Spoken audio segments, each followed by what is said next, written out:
اور انسان وضو کرنے کے بعد ایسا ہو جاتا ہے گویا کہ اس نے کو گناہ کیا ہی نہیں. لیکن شرط ہے. تھانوی علیہ رحمہ فرماتے ہیں کہ مکہ المکرمہ میں حاجی امداد اللہ محاجر مکی رحمۃ اللہ علیہ کی مجلس میں بیٹھا ہوا تھا. حضرت نے ایک جملہ فرمایا، یہ جو بیماریاں ہیں، پریشانیاں ہیں، یہ بھی ایک اللہ کی نعمت ہے.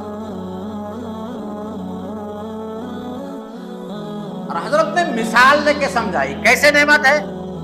کہا حدیث پاک میں آتا ہے مومن کو اگر ایک کانٹا بھی چبھتا ہے اور وہ اللہ کے فیصلے پر راضی رہتا ہے، انا للہ و انا الیہ راجعون پڑھتا ہے، تو اللہ اس کے بدلے میں ایک گناہ دور کر دیتا ہے اور ایک نیکی اللہ لکھتا ہے. اور کل قیامت کے دن جب صبر کرنے والوں کو، پریشانی والوں کو، جنہوں نے صبر کیا تھا، اذا اصابتہم مصیبہ قالوا انا للہ و انا الیہ راجعون. قرآن پاک کہتا ہے جب مومن کو تکلیف پہنچتی ہے تو وہ یہ صاف کہہ دیتا ہے، اگر لائٹ بھی بجھ گئی چلی گئی اس میں بھی انا للہ و انا الیہ راجعون.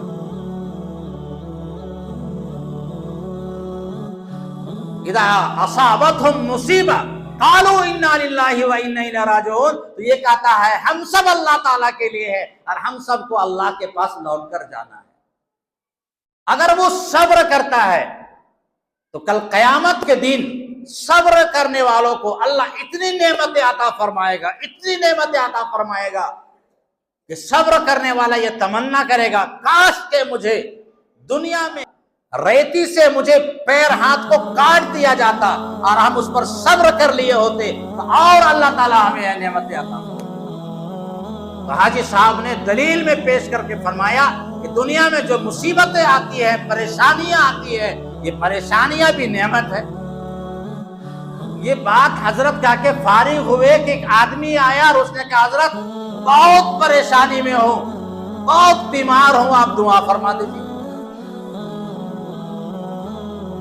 تھانوی علیہ رحمہ فرماتے ہیں کہ میرے دل میں آیا کہ اب حضرت نے ابھی کہا یہ نعمت ہے، ابھی یہ آدمی آ گیا دعا کرانے کے لیے، اب کیا کریں گے؟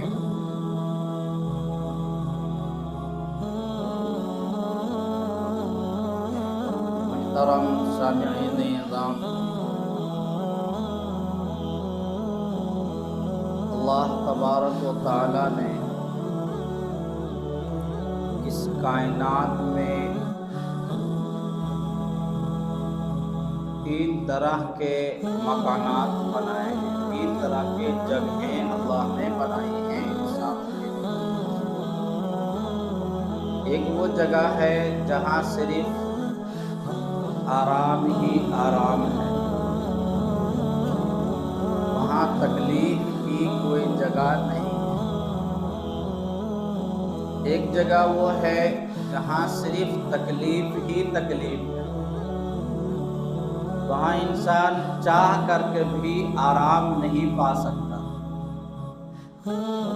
اور تیسری جگہ ہے جہاں انسان کے ساتھ آرام بھی ہے، تکلیف بھی ہے. انسان پیدائش سے لے کر کے جب تک کہ انتقال نہیں ہو جائے اس کی یہ خواہش اگر ہو کہ ہم صرف آرام ہی میں زندگی گزاریں، ہمیں تکلیف نہ پہنچے، یہ جگہ مکمل آرام کرنے کی ہے ہی نہیں. کسی کے ساتھ بھی ہر نوعیت کے اعتبار سے ماں سوچتی ہے کہ بیٹا کی ولادت ہو جائے گی تو بہت آرام ہوگا، 9 مہینہ بہت تکلیف میں نے جھیلی ہے، ولادت کے بعد آرام ہو جائے گا، لیکن اس کے بعد بھی آرام اس کو نہیں ہے.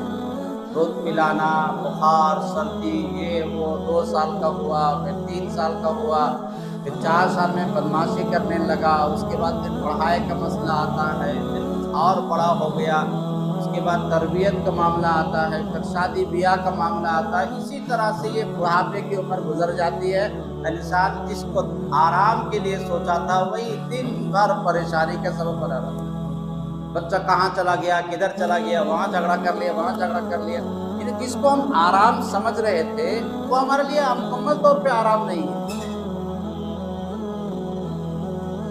کسی بھی نوعیت کے اعتبار سے مکمل طور پہ اگر ہم چاہیں گے کہ اس دنیا میں آرام ہی آرام ملے تو ایسا نہیں ہو سکتا ہے، بلکہ یہ دنیا آرام اور تکلیف دونوں کا نام ہے۔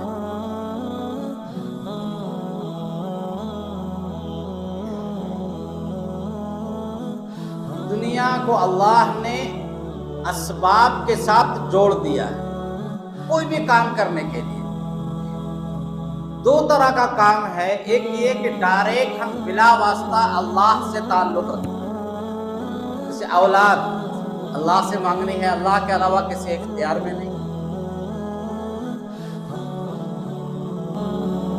لیکن کچھ معاملات ایسے ہیں جو انسانوں سے وابستہ ہیں، قرض لین دین کا معاملہ، پیسے لین دین کا معاملہ، سامان خریدنے کا معاملہ، تجارت کرنے کا معاملہ۔ لیکن ان تمام چیزوں میں مومن اور کافر دونوں میں ایک فرق ہے۔ جس فرق کو نہیں سمجھیں گے تو ایمان اور کفر کا فرق سمجھ میں نہیں آئے گا۔ کافر ایک تجارت کرتا ہے تو اس کے لیے تمام اسباب کو مہیا کر لیتا ہے، نوکری تلاش کرتا ہے تو تمام ڈگریوں کو تلاش کر لیتا ہے۔ اب ڈگری تلاش کرنے کے بعد اس کا یقین نہیں ہوتا ہے کہ میں نے ڈگری تلاش کر لی ہے، مجھے مل گئی ہے، میں نے پڑھائی مکمل کر لی ہے، اب مجھے نوکری یہی ڈگری دلا کر رہے ہیں۔ یہ کافر سوچتا ہے۔ مومن کا شان یہ ہے، مومن کا ذہن یہ ہے کہ ڈگری تلاش کرنا یہ اسباب ہے، سامان کا تلاش کرنا یہ اسباب ہے، یہ دنیا میں ضروری ہے، لیکن اس کے بعد نتیجے کا پیدا کرنا اور اس کے بعد نوکری کا مل جانا یہ اللہ کے اختیار میں ہے۔ اللہ اگر چاہے گا تو ہمیں نوکری ملے گی، اللہ نے اگر نہیں چاہا تو نوکری ہمیں نہیں ملے گی۔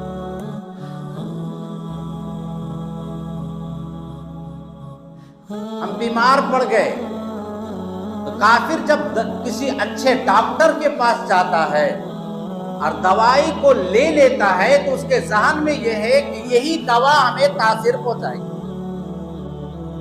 ہم نے اچھی اچھی کمپنیوں کی دوا لی ہے، لیکن مومن یہ کہتا ہے کہ ہم نے دوا تو لے لی، لیکن دوا لینے کے بعد اب اس میں تاثیر کا پیدا کرنا، شفا کا دینا یہ اللہ کے اختیار میں ہے۔ دواؤں میں کوئی تاثیر نہیں ہے، ڈاکٹر کے ہاتھ میں کوئی تاثیر نہیں۔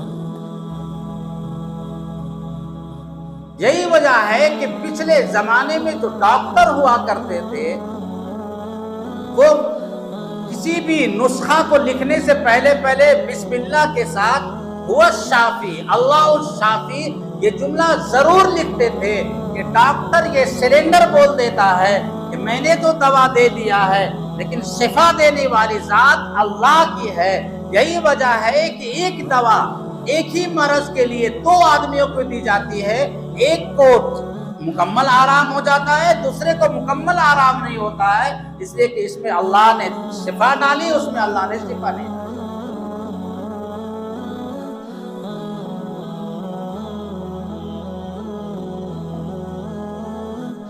اسباب کا اختیار کرنا یہ ایمان کی شان ہے۔ احادیث مبارکہ میں اس کی تاکید آئی ہے کہ اسباب اختیار کرو۔ نبی علیہ الصلوۃ والسلام بھی بیمار ہوئے تو حضور نے بھی دوا استعمال کی، لیکن دوا ہی میں تاثیر سمجھنا یا کسی اور چیزوں میں تاثیر سمجھنا یہ ایمان کی شان نہیں، ایمان والوں کا کام نہیں ہے۔ ایمان والوں کا کام ہے ہر چیز میں اللہ پر بھروسہ کرنا کہ اللہ چاہے گا تو یہ کام ہمارا ہوگا، اللہ چاہے گا نہیں چاہے گا تو یہ کام ہمارا نہیں ہوگا۔ اسی لیے ماشاء اللہ جو اللہ چاہے گا وہ یہ کام ہوگا۔ اسی لیے کہا گیا کوئی بھی کام کرو ماشاء اللہ، بسم اللہ پڑھ کے وہ کام شروع کر دو۔ اسباب مکمل تیار ہے، اب ہم سمجھتے ہیں کہ یہاں بھی ہمیں اللہ پر بھروسہ کرنے کی ضرورت نہیں، دسترخوان میں کھانا لگا ہوا ہے، یہاں بھی تاکید آئی ہے کہ دسترخوان پہ کھانا تیار ہے، لقمہ جانے کو تیار ہے، یہاں بھی اللہ پر بھروسہ کرنا ہے کہ یہ لقمہ جو ہمارے اندر جا رہا ہے یہ اللہ اس میں خیر ڈال دے، اس کے اندر شفا ڈال دے، اس میں بھلائی ڈال دے، یہ لقمہ جانے کے بعد پیٹ میں خرابی پیدا نہ کرے۔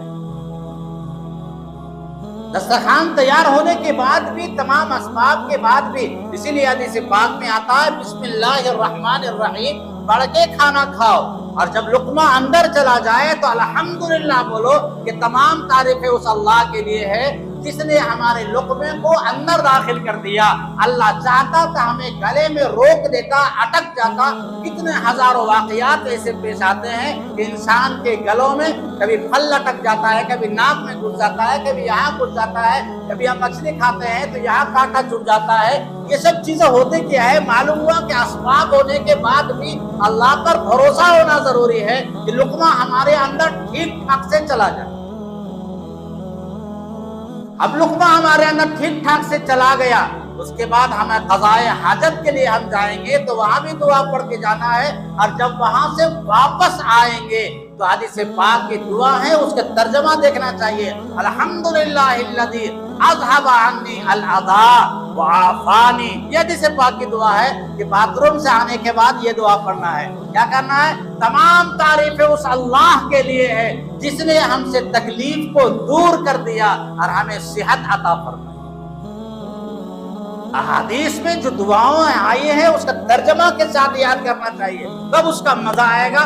تمام تعریفیں اس اللہ کے لیے، حالانکہ ہم باتھ روم سے آئے، اس کے بعد بھی نبی کہہ رہے کہ وہاں بھی اللہ کی تعریف کرو کہ اللہ کا شکر اور کرم یہ ہے کہ ہمارے جو تکلیف دینے والی چیزیں تھی، پیٹ کو خراب کرنے والی، صحت کو خراب کرنے والی، نظام کو خراب کرنے والی، اللہ نے اس کو دور کر دیا اور ہمیں صحت عطا فرمائی، عافیت عطا فرمائی۔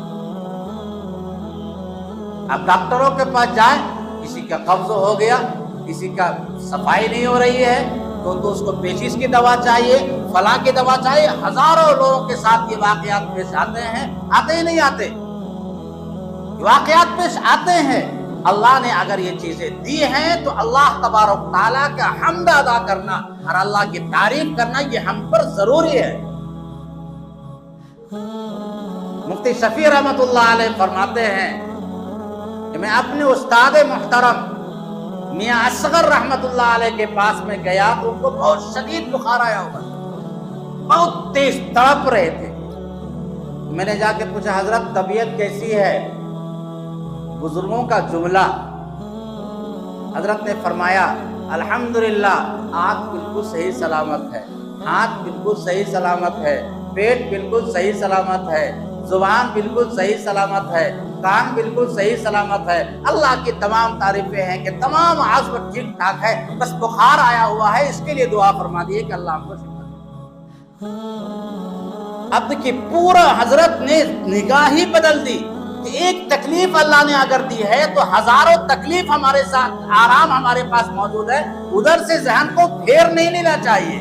انسان کو اگر تھوڑی سے تکلیف آئی تو انسان اللہ کی تمام نعمتوں کو بھول جاتا ہے، حالانکہ اس کے ساتھ اللہ کی تمام نعمتیں موجود ہوتی ہے کہ سانس ٹھیک ٹھاک سے جا رہی ہے، بخار اگر آیا ہوا ہے، پیر اگر ٹوٹ گیا ہے تو ہاتھ الحمدللہ ٹھیک ٹھاک ہے، تو اللہ سے یہ کہنا چاہیے اللہ تیرا شکر ہے، تو نے ہاتھ کو سلامت رکھا، اے اللہ آنکھ کو سلامت رکھا، ہماری زبان کو سلامت رکھا، دماغ کو سلامت رکھا، لئن شکرتم لازیدنکم، اگر تم میرا شکریہ ادا کرو گے تمہاری نعمتوں میں اور اضافہ کرو۔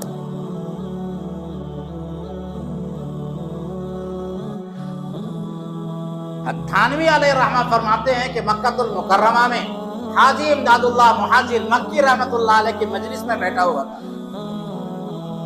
حضرت نے ایک جملہ فرمایا، یہ جو بیماریاں ہیں، پریشانیاں ہیں، یہ بھی ایک اللہ کی نعمت ہے۔ اور حضرت نے مثال دے کے سمجھائی، کیسے نعمت ہے؟ کہا حدیث پاک میں آتا ہے مومن کو اگر ایک کانٹا بھی چبھتا ہے اور وہ اللہ کے فیصلے پر راضی رہتا ہے، انا للہ و انا الیہ راجعون پڑھتا ہے، اللہ اس کے بدلے میں ایک گناہ دور کر دیتا ہے اور ایک نیکی اللہ لکھتا ہے۔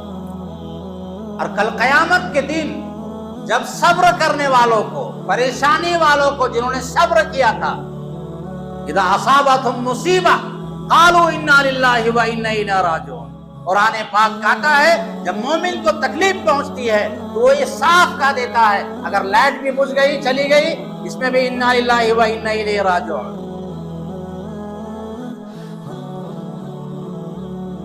اذا اصابتهم مصیبہ قالوا انا للہ و انا الیہ راجعون، تو یہ کہتا ہے ہم سب اللہ تعالیٰ کے لیے ہے اور ہم سب کو اللہ کے پاس لوٹ کر جانا ہے۔ اگر وہ صبر کرتا ہے تو کل قیامت کے دن صبر کرنے والوں کو اللہ اتنی نعمتیں عطا فرمائے گا، اتنی نعمتیں عطا فرمائے گا کہ صبر کرنے والا یہ تمنا کرے گا کاش کہ مجھے دنیا میں ریتی سے مجھے پیر ہاتھ کو کاٹ دیا جاتا اور ہم اس پر صبر کر لیے ہوتے تو اور اللہ تعالیٰ ہمیں یہ نعمتیں عطا۔ تو حاجی صاحب نے دلیل میں پیش کر کے فرمایا کہ دنیا میں جو مصیبتیں آتی ہیں، پریشانیاں آتی ہیں، یہ پریشانیاں بھی نعمت ہے۔ یہ بات حضرت جا کے فارغ ہوئے کہ ایک آدمی آیا اور اس نے کہا حضرت بہت پریشانی میں ہوں، بہت بیمار ہوں، آپ دعا فرما دیجیے۔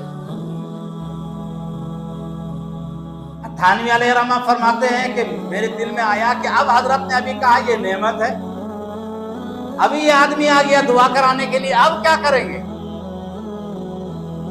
ہاتھ اٹھاؤ، ہاتھ اٹھا کے دعا فرمایا اللہ آپ نے جو ہمیں نعمت دی ہے بیماری کی شکل میں، پریشانی کی شکل میں، یا اللہ ہم کمزور ہیں، ناتواں ہیں، اس بوجھ کو ہم اٹھا نہیں پا رہے ہیں، یا اللہ یہ نعمت تو واپس دے۔ جو آپ نے ہمیں پریشانی دی ہے لیکن ہم کمزور ہیں، ایک آدمی کے طاقت سے زیادہ اگر اس کو بوجھ دے دیا جائے تو وہ بوجھ کو برداشت نہیں کر پائے گا۔ کہ اللہ جو نعمت آپ نے ہمیں دی ہے بیماری کی شکل میں، اس نعمت کو تو اٹھا لے، یہ حضرت نے دعا فرمائی۔ تو بزرگان دین کسی بھی زاویہ نگاہ کو، سوچ کو بدل دیا کرتے، اسی لیے نبی علیہ الصلوۃ والسلام نے ارشاد فرمایا تمہیں کوئی بھی ضرورت پیش آئے، اس ضرورت کا تعلق بلا واسطہ اللہ سے ہو یا کسی انسان سے تمہاری کوئی ضرورت ہو، لیکن ہر کام سے پہلے تجھے ایک کام ضرور کرنا چاہیے، چاہے ہم کسی آفیسر کے پاس جائیں، چاہے تجارت کرنے جائیں، کسی سے بات کرنے جائیں، بیماری ہو ڈاکٹر کے پاس جائیں، نبی علیہ الصلوۃ والسلام نے فرمایا کہ سب سے پہلے تم اچھی طرح سے وضو کرو۔ اچھی طرح سے وضو کرنا سمجھتے ہیں؟ کٹ کٹ کر کے یہ نہیں، بسم اللہ الرحمن الرحیم پڑھ کر کے گٹوں تک ہاتھ دھونا ہے 3 مرتبہ اطمینان سے بھی، اس کے بعد 3 مرتبہ کلی کرنا ہے، 3 مرتبہ ناک میں پانی ڈالنا ہے اور یہ کانی انگلی ڈال کر کے یوں اور یوں کر کے ایسے کرنا، یہ سنت استنشاق حدیث پاک کے الفاظ، من توضأ واستنشق، وضو کیا اور استنشاق کیا۔ استنشاق کہتے ہیں کانی انگلی کو ضرور ڈالنا ایسے ایسے تاکہ کوئی بھی گندگی ہو۔ آپ نے کرونا میں دیکھا ہوگا سب کو کہا کلی کرو، ناک میں پانی ڈالو، سب کو ڈاکٹر کہا تھا جتنا بھی مریض تھا ہاتھ دھوو، ہاتھ دھوتے رہو اور کلی کرو اور ناک میں پانی ڈالو۔ سنت کے فوائد، ہزاروں بیماریاں اسی سانس سے جاتی ہیں اور یہاں آ کر کے گندگی لٹک جاتی ہے، یہ اگر دھو لیا جائے تو سنت کی برکت سے اللہ ان بیماریوں کو دور کر دے۔ تو اچھی طرح سے وضو کرنے کا مطلب یہ ہوا سنت کے مطابق وضو کیا جائے۔ حدیث پاک میں آتا ہے انسان اگر اچھی طرح سے وضو کرتا ہے اور جب چہرہ دھوتا ہے تو چہرے کے تمام گناہ، جتنے بھی گناہ اس کے ہیں وہ سب کے سب دھل جاتے ہیں۔ آنکھ گناہ آنکھ سے، زبان کا گناہ زبان سے، ناک کا گناہ ناک سے، کان کا گناہ کان سے، یہ حدیث پاک کے الفاظ ہیں۔ ہاتھ دھوتا ہے انسان اچھی طرح سے تو ہاتھ کے جو بھی گناہ ہیں سب کے سب جھڑ جاتے ہیں۔ پھر مسح کرتا ہے، یہاں سے اگر کچھ خرابی آئی ہے، سوچ میں بدلاؤ آیا ہے، گناہوں میں وساوس آئے ہیں، اللہ اس کو دور کر دیتا ہے۔ اور پیر اگر دھوتا ہے تو پورے جسم کے گناہوں کو اللہ تعالیٰ دھو دیتا ہے۔ اور انسان وضو کرنے کے بعد ایسا ہو جاتا ہے گویا کہ اس نے کو گناہ کیا ہی نہیں۔ لیکن شرط ہے، کبیرہ گناہ کیا ہے تو وضو کے ٹائم توبہ کی نیت کرتے ہیں کہ اللہ مجھ سے جو بھی گناہ ہے اس سے توبہ کرتے ہیں۔ اگر توبہ کی نیت کر لیا تو جتنا گناہ اس کا ہوگا، صغیرہ کبیرہ جو بھی گناہ ہوگا، اللہ تعالیٰ اس کے گناہ کو دھو دے گا۔ اور اگر نیت نہیں کرے گا تو صغیرہ چھوٹے چھوٹے گناہ وہ خود بخود دھونے سے اللہ تعالیٰ اس کو دور کر دے گا۔ حدیث پاک میں حضور نے پوچھا، بتاؤ اگر ایک آدمی 5 وقت غسل کرے گا تو کیا اس کے بدن میں میل جمع رہے گا؟ صحابہ نے کہا نہیں۔ کہ اسی طرح سے اگر 5 وقت کو اچھی طرح سے وضو کرے گا تو اس کے بدن میں کوئی گناہ، اس کے جسم میں کوئی گناہ، نامہ اعمال میں کوئی گناہ اس کا باقی نہیں رہے گا۔ لیکن شرط یہ ہے سنت کے مطابق جیسا رسول اللہ صلی اللہ علیہ وسلم نے ہمیں وضو کرنے کا حکم دیا ہے اس طرح سے وضو کیا جائے تو ہمارے 5 وقت گناہ وضو کرنے سے جسم کا جتنا گناہ ہے اللہ دھل دے گا، جس طرح سے غسل کرنے سے کوئی بدن میں میل باقی نہیں رہے۔ حضور نے فرمایا وضو کرو، وضو کرنے کے بعد 2 رکعت نماز پڑھو، اس کو بولتے ہیں صلاۃ الحاجہ۔ اچھا نماز پڑھنے بولیے لوگوں کو تو بولتے ہیں کہ نیت کیا کریں گے؟ الگ سے کوئی نیت وت نہیں ہے بابا، بس 2 رکعت نفل، الگ سے کچھ بولنے کی ضرورت نہیں ہے کہ ہم فلاں کام کے جا رہے ہیں اس کے لیے نماز، یہ سب بولنے کی ضرورت نہیں۔ نماز بس نیت کریں، 2 رکعت نماز پڑھ رہے ہیں۔ 2 رکعت نماز پڑھنے کے بعد فارغ ہو جائے آدمی، اس کے بعد اللہ کی تعریف کرے، اس لیے کہ کسی بھی بادشاہ کے دربار میں جانے سے پہلے جب جاتا ہے انسان اس کی تعریف کرتا ہے کہ بادشاہ سلامت، آپ تو ماشاءاللہ بڑے رحم دل ہیں، آپ تو بڑے سخی ہیں، آپ کا بڑا نام ہے۔ تو تعریف کرنے سے انسان خوش ہوتا ہے، تو سب سے پہلے اللہ کی تعریف کرے، الحمدللہ رب العالمین۔ اس کے بعد درود پاک پڑھے، حمد پہلے پڑھے اور درود بعد میں پڑھے۔ آپ دیکھیے گا جتنی بھی ترتیب ہے، عام طور پر کہتے ہیں چلو درود شریف پڑھ لیا جائے، درود شریف پڑھ کے ہم دعا مانگتے ہیں۔ پہلے اللہ کی تعریف کرنا ہے، اس کے بعد دعا کرنی، تو درود شریف پڑھنی پھر دعا کرنا ہے۔ ایک حدیث پاک میں آتا ہے کہ نبی علیہ السلام نے ایک شخص کو دیکھا، وہ نماز سے فارغ ہوئے، نماز سے فارغ ہونے کے بعد انہوں نے دعا مانگی، درود شریف پڑھی اور درود شریف میں دعا مانگی، حضور نے کہا اللہ تمہاری دعا قبول نہیں کرے گا۔ ایک اور صحابی آئے، انہوں نے جو ہے نماز پڑھی، نماز کے بعد اللہ کی تعریف کیا، تعریف کرنے کے بعد درود پاک پڑھی، فرمایا کہ مانگ تمہاری دعا قبول کی۔ تو پہلے اللہ کی تعریف کرنا ہے، التحیات پہلے ہے، درود شریف بعد میں۔ جنازے کی دعا میں ثنا پہلے ہے، درود شریف بعد میں۔ سب جگہ اللہ کی پہلے تعریف کرنی ہے، اس کے بعد نبی علیہ السلام پہ درود پاک بھیجنا۔ جب درود پاک ہم بھیجیں گے تو حدیث پاک میں آتا ہے کہ نبی علیہ السلام اپنی قبر مبارک میں حیات سے جو بھی درود پاک پڑھی جاتی ہے، فرشتے اس کو نام لے کے پہنچاتے ہیں کہ فلاں بندہ نے آپ کو درود پاک کا ہدیہ دیا۔ اب حضور کا معمول یہ تھا زندگی میں کہ حضور علیہ السلام کو کوئی بھی اگر ہدیہ پیش کرتا تھا تو اس کے مقابلے میں ضرور ہدیہ دیا کرتے تھے، کم از کم دعائیں اس کو ضرور دیا کرتے تھے۔ بارک اللہ تمہیں برکت عطا فرمائے۔ تو اگر ہم درود پاک بھیجیں گے اور ہمارے نام کے ساتھ جب حضور کے پاس پہنچے گا تو نبی علیہ السلام ہمارے لیے دعا فرمائیں گے، اور جو دعا ہم کریں گے اللہ تعالیٰ اس کو قبول فرمائیں گے۔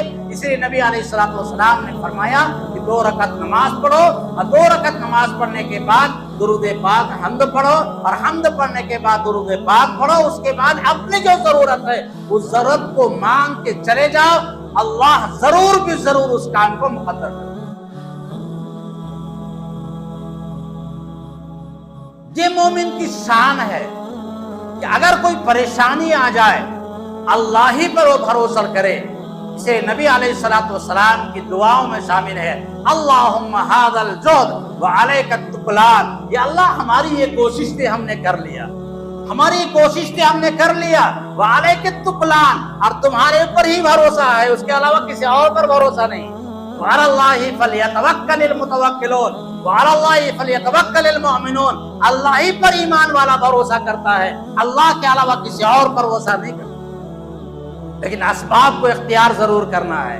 ایک صحابی نبی علیہ الصلوۃ والسلام کے پاس آئے اور آنے کے بعد پوچھا، حضور میں جنگل میں اونٹ چراتا ہوں، نماز کا وقت ہو جاتا ہے تو میں کیا اونٹ کو باندھ دوں اس کے بعد نماز پڑھوں، یا میں اللہ بھروسے چھوڑ دوں اور اس کے بعد نماز پڑھوں؟ کہا نہ، اعقل وتوکل علی اللہ، پہلے رسی سے اس کو باندھو، اس کے بعد اللہ پر بھروسہ کرو، اللہ چاہے گا تو رسی کو توڑ کے یہ بھی جانور بھاگ سکتا ہے، اور اللہ چاہے گا تو ٹھیک ٹھاک رہ جائے گا۔ پہلے اسباب کو اختیار کرو، اس کے بعد پھر تو اللہ پر بھروسہ کرو۔ دنیا دارالاسباب ہے، اسباب کے بغیر کسی توکل نہیں کرتے کہ ہم اسباب کے بغیر کھانا پینا چھوڑ کے بیٹھ جائیں، کمانا ہم چھوڑ دے گھر میں بیٹھے رہ جائیں، اللہ ہم کو کھلائے گا۔ ابراہیم نے آدم رحمۃ اللہ علیہ کا واقعہ لکھا ہے، ان کے دوست تھے، وہ گھر میں بیٹھے رہتے تھے، بیوی پریشان ان سے، بولے یار جاتے کیوں نہیں؟ کیا یار اللہ کھلاتا ہے، کھلا رہا ہے، کھا رہے ہیں، کمانے کی کیا ضرورت ہے؟ کہا جا رے پگلا کما کے آنے، بوجھ کیل بنا ہوا ہے۔ نکلے ایک جگہ پر وہ گئے تو دیکھا ایک درخت ہے، اس میں ایک طوطا یا مینا جو بھی ہے وہ نابینا ہے، دوسرا پرندہ آ رہا ہے اپنے منہ میں دانا لے کر کے اور اس کو کھلا رہا ہے۔ تو پھر صوفی جی سمجھ گئے کہ جب اللہ اس نابینا کو کھلا سکتا ہے تو ہم کو نہیں کھلائے گا۔